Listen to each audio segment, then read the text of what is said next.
नमस्कार विद्यार्थी मित्रांनो आणि वाचकांनो. मी एक नाटक लिहितोय आणि पुस्तकही लिहितोय. त्या नाटकाचं आणि पुस्तकाचं नाव असं आहे की मी हिटलर बोलतोय, the another side of the Hitler. आणि त्याची एक एकांकिका आहे. ती एकांकिका पुढच्याच आठवड्यात रिलीज होणार आहे. पुस्तक आणि नाटक नंतर रिलीज होणार आहे. तर मी हिटलर बोलतोय, the another side of the Hitler. हिटलरने संपूर्ण जगावर अन्याय केला असं इतिहासाने आम्हाला शिकवलेलं आहे. पण जेव्हा मी संशोधन केलं, मला पहिल्यापासूनच हिटलरचं व्यक्तिमत्व आवडायचं. आणि जेव्हा मी संशोधन केलं तेव्हा मला लक्षात आलं की जगाच्या इतिहासातील सर्वश्रेष्ठ राजकारणी म्हणून हिटलरची नोंद करण्यात यावी. काय?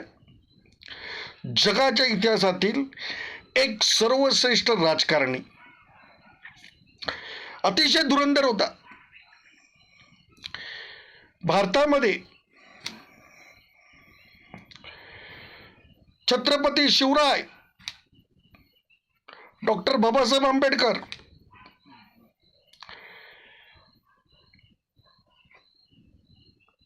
पंडित जवाहरलाल नेहरू यांच्याप्रमाणे हिटलरची प्रतिमा लावली पाहिजे.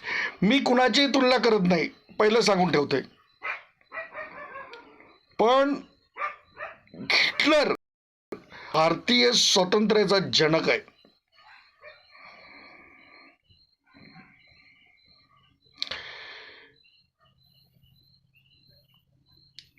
Manmohan Singh the accidental PM या पुस्तकामध्ये म्हणा किंवा या पिक्चरमध्ये म्हणा, एक डायलॉग आहे फिल्मी.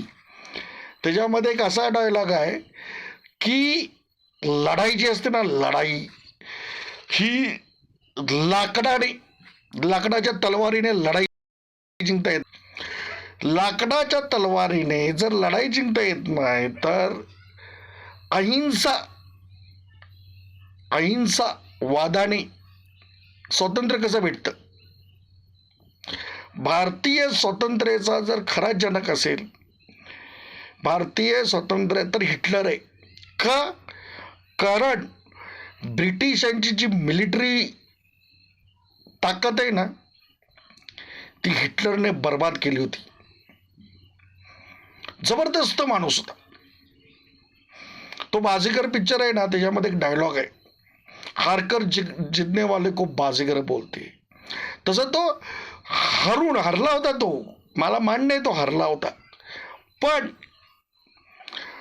चिनार ब्रिटिशांचा कंबरट मोडून हरला होता. चिनार ब्रिटिशांचं कंबरट मोडणारा धुरंधर म्हणून इतिहासामध्ये हिटलरचं नाव सुवर्णाक्षरात लिहिलं पाहिजे, या मताचा मी. बाकीचे डिटेल्स आहेत ना, तुम्हाला एकांकिका आणि नाटकाच्या वेळी आणि पुस्तक प्रकाशनाच्या वेळी भेटतील. थँक्यू, धन्यवाद.